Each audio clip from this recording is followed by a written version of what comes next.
Hey, what's up, everybody? So I'm joined here by a local feminist. I guess you can call I can call you that. Yeah, you can call me that. So basically, one of the things that I've found kind of interesting, and you may or may not agree with me on this point, about the whole Ray Rice issue, is that at least in the media, it seemed that the emphasis was in no way placed on Janay. If you look at the video evidence, which is what everybody's making their decisions based off of, she was taking part in some physical aggression as well. Okay. And as far as the video evidence is concerned, which is what everybody's making their conclusions on, it seems that she slapped him in the face before he ever touched her. But when NFL player Ray Rice was slapped by his fiancée, Janay Palmer, and he reacted by punching her, it seems the whole world thinks he had no right to do it, all because she was a poor, weak woman. But wait, I thought men and women were equal. I thought there's no difference between the genders. Well, if that's true, then why are people excusing and ignoring Janay's initiation of violence via slap to the face and putting all the blame on Ray Rice? You see, this is one of the grand feminist hypocritical double standards. They say women are equal, yet when it comes to physical violence, women are suddenly these damsel in distress weaklings who are victims of the evil, powerful, strong man who should have known better than to hit a woman. Now, you can go by, I guess, schoolyard ethics, who started it, you can talk about self-defense.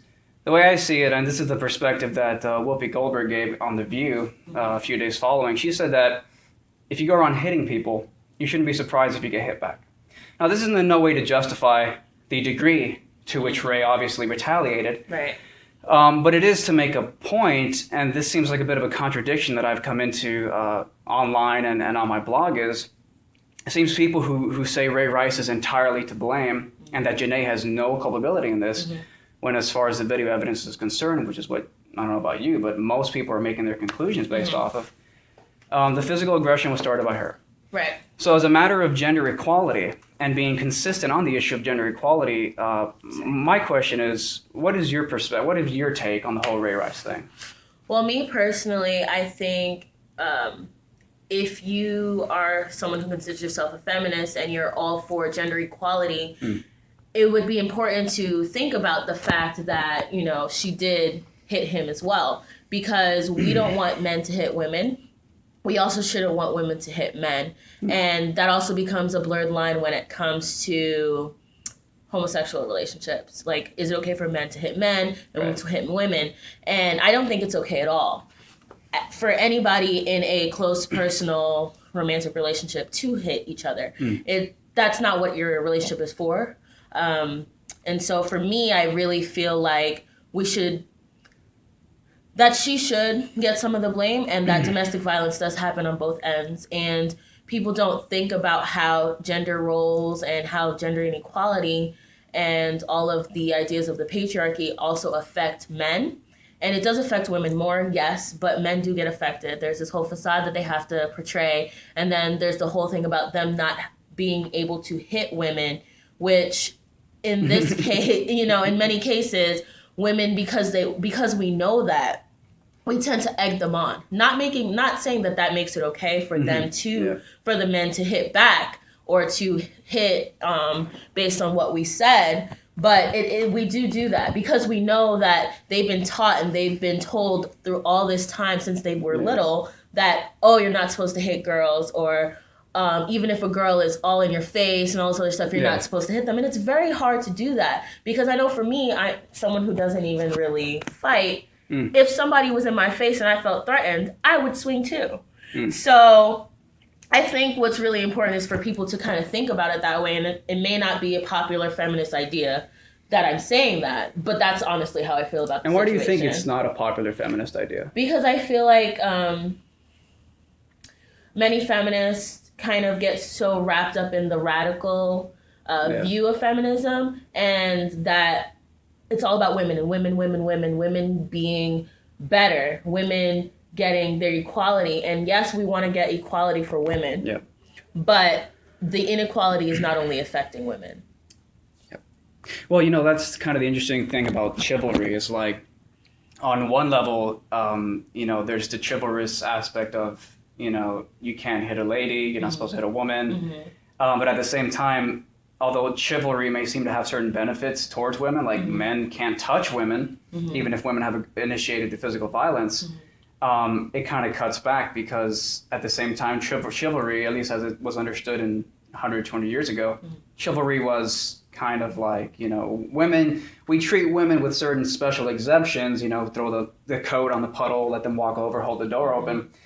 But at the same time, that kind of came with a lot of the presumptions that women, because you're getting these special privileges, you should not have the right to vote, you should not have the right to work. So it's a strange kind of like balance point. And it's kind of a weird thing, because I think there are some women nowadays who kind of long for the old days of chivalry. They're like, oh, where have all the real men gone? It's a strange kind of... I hate when people say that, because I don't understand what really defines a real man. What's a fake man? I don't really know what that means. So, I mean, I want people who say that to kind of express that a little bit better. What do you mean by a real man? Do you want a man who's going to take care of you and dote on you and things like that? Or are you saying that you want whatever man that you're dealing with to fit strictly in those gender roles that have been set by society? And if that's what you want, I don't think you're gonna like how that turns out, honestly. Right. Okay, well, I'm very glad to hear that. Just your overall perspective is much less, it's much more reasonable than I expected, but I am glad to see that, you don't support violence no matter who's initiating it, man or woman. One of the things that I confronted online was when I would point out people's hypocrisy, because some people would be like, oh, Ray Rice is a pussy for hitting his wife. And it's kind of strange, because that word itself is kind of playing back into sexism, Yeah, it is, because they're basically saying that he doesn't have enough... it makes him more womanly, and he's enacting very strong, or he's not brave, or, I don't like when people, I have no problem with the word pussy. I have no problem saying it. But when you use it in that way, you kind of make it seem like, okay, well, he's acting like a woman, which makes him inferior. Exactly. So that doesn't... Isn't that a weird word? Yeah, because there was that ban bossy movement that happened a few months ago. Okay. And I remember thinking to myself, how about ban pussy?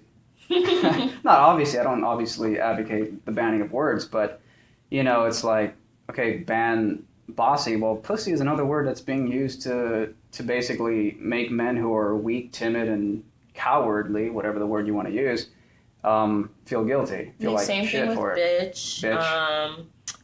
Other word. The C word. They say it all the time with little kids. You see it from your little, oh, you're acting like a girl, or you throw like a girl, which I know a lot of girls that can throw, so throw very well. So I don't understand. Yeah.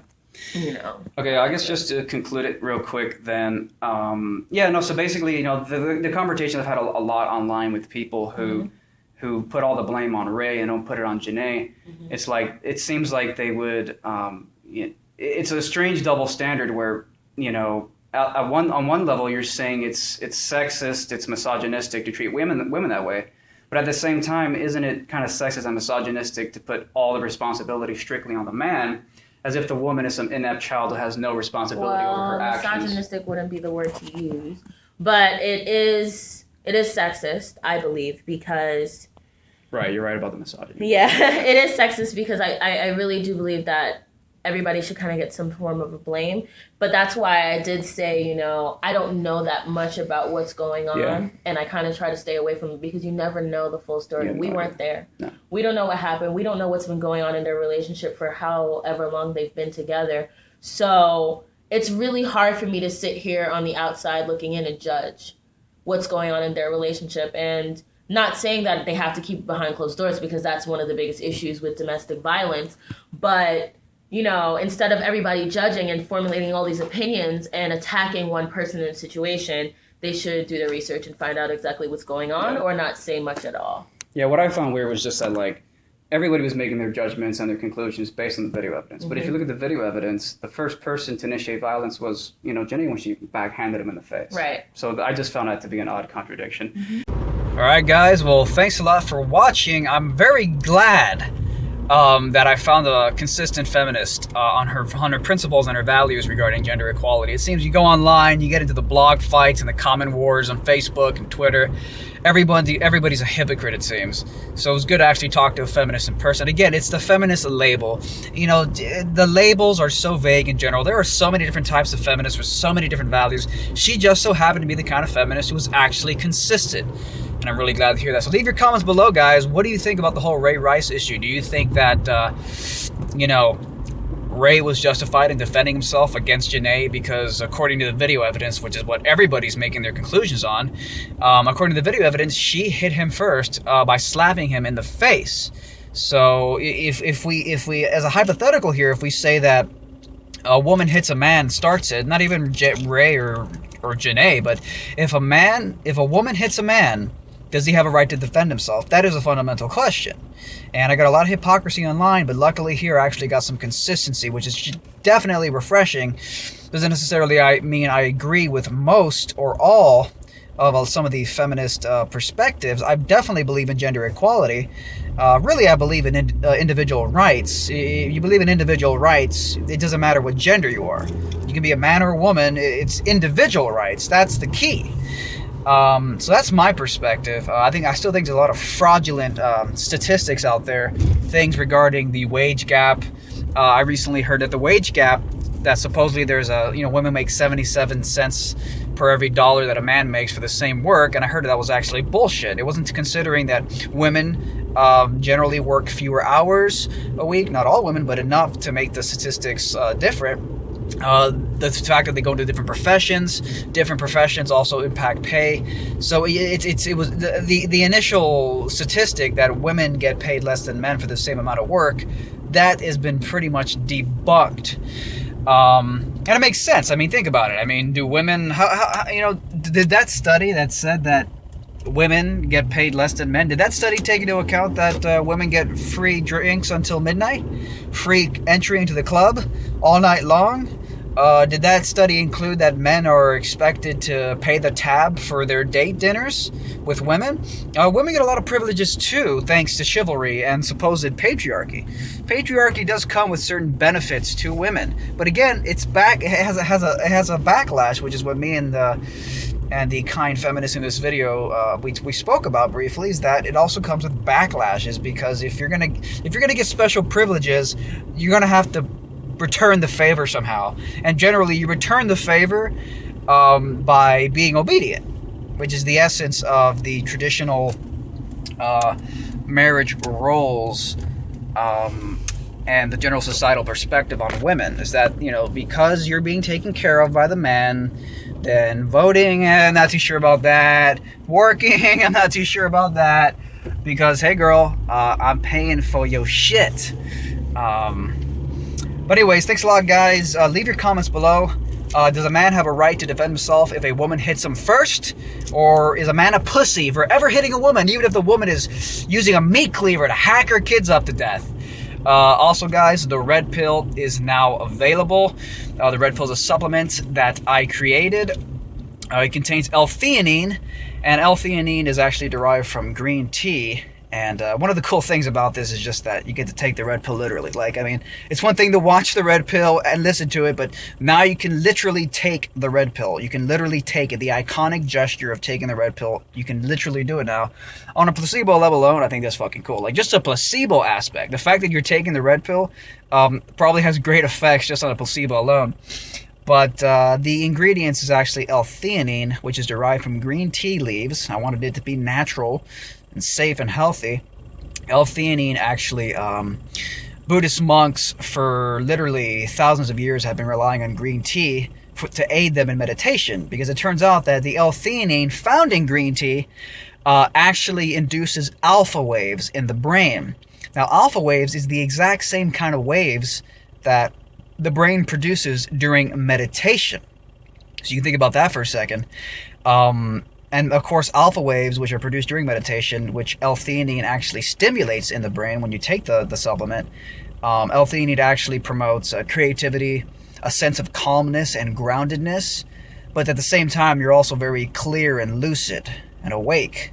So it's not like a drowsy calmness, it's a lucid, awake calmness. So you're like calm and peaceful, yet alive and focused and lucid. Basically what happens during meditation. So to me, that is God mode. So again, guys, click the link right here on the screen or the link below and leave your comments. Thank you. Are you ladies sluts? No. No, definitely not. All right. Are you ladies sluts? No. Definitely not. Definitely not. Okay, okay, great. All right, so in your ladies' opinions, in your definition.